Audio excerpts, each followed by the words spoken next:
حضرت ابو بربری سے روایت ہے کہ ملک شام میں 3 بھائی تھے جو اللہ تعالیٰ کی راہ میں جہاد کیا کرتے تھے۔ ایک دن رومیوں نے ان تینوں بھائیوں کو پکڑ کر قید کر لیا۔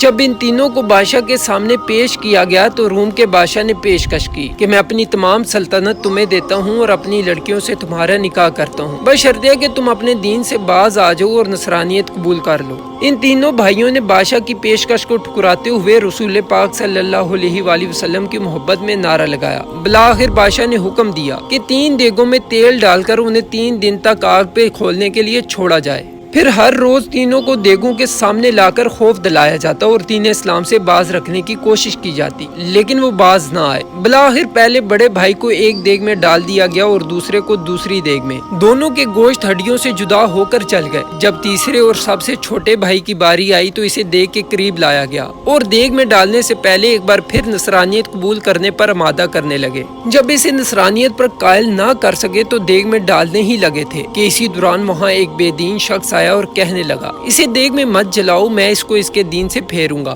بادشاہ نے پوچھا، کس ترکیب سے تو اس کو پھیرے گا؟ اس بے دین نے جواب دیتے ہوئے کہا کہ عرب کے لوگ عورتوں کی طرف بہت مائل ہوتے ہیں۔ میری ایک بیٹی ہے جو روم کی تمام عورتوں سے زیادہ حسین اور خوبصورت ہے، اس قیدی کو میرے حوالے کر دو، میں اسے اپنی بیٹی کے ساتھ ایک مکان میں ڈال دوں گا، وہ اسے اس کے دین سے پھیر دے گی۔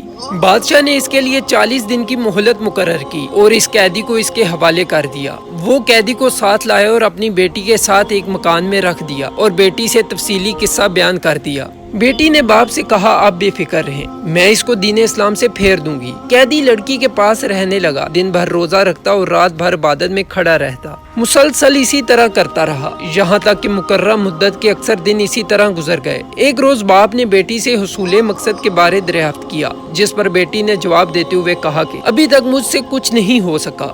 ناکامی کی وجہ یہ ہے کہ اس شہر میں اس کے 2 بھائی شہید ہو گئے ہیں، انہی کی یاد اس کو ستاتی ہے، اس لیے یہ میری طرف مائل نہیں ہوتا۔ ہم دونوں کو یہاں سے کسی اور جگہ منتقل کر دیں اور بادشاہ سے کچھ دن مزید مہلت طلب کریں۔ لہٰذا بادشاہ نے مزید مہلت دے دی اور دونوں کو دوسرے مقام پر منتقل کر دیا گیا۔ دوسری جگہ جا کر بھی مسلمان قیدی اسی طرح دن رات گزارنے لگا، تمام رات عبادت کرتا اور دن بھر روزے رکھتا۔ جب مقررہ مدت کے چند دن باقی رہ گئے اور لڑکی کی مراد پوری نہ ہوئی تو اس پر بڑا اثر ہوا۔ لڑکی نے قیدی کو مخاطب کرتے ہوئے کہا، تیرے دل میں رب تعالیٰ کی بڑی محبت ہے، اب میرا دل بھی اللہ رب العزت کی محبت میں ڈوب گیا ہے، اب میں تیرے دین میں داخل ہوتی ہوں اور ہمیشہ کے لیے نصرانیت چھوڑتی ہوں۔ مسلمان قیدی نے خوشی کا اظہار کرتے ہوئے کہا، یہ تو بہت اچھی بات ہے، لیکن یہ لوگ ہم دونوں کو مار ڈالیں گے۔ لڑکی نے کہا، تم فکر نہ کرو، میں نجات کی کوئی ترکیب کرتی ہوں۔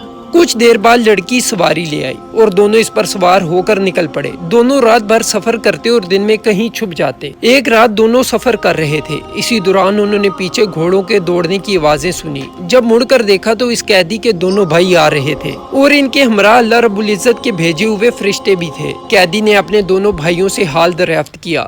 بھائیوں نے بتایا کہ ہمیں ان کافروں نے کھولتی ہوئی دیگوں میں ڈال دیا، جیسا کہ تم نے بھی دیکھا، لیکن ہمیں کوئی تکلیف نہیں ہوئی اور ہم فردوس میں آرام کرنے لگے۔ اس وقت رب تعالیٰ نے ہمیں تیرے پاس اس لیے بھیجا تاکہ ہم تیرے نکاح میں شریک ہو سکیں۔ پھر ان بھائیوں نے اپنے چھوٹے بھائی کا نکاح اس لڑکی کے ساتھ کیا اور نکاح کر کے غائب ہو گئے۔ دونوں میاں بیوی ملک شام میں آباد ہو گئے۔ ان دونوں کا یہ قصہ شام میں بہت مشہور ہے۔ شعراء اکرام نے ان کی تعریف میں بہت سے اشعار کہے۔ ایک شعر یہ ہے جس کا ترجمہ، اللہ رب العزت صادقین کو ان کے صدق کے طفیل زندگی میں بھی اور موت کے بعد بھی نجات دیتا ہے۔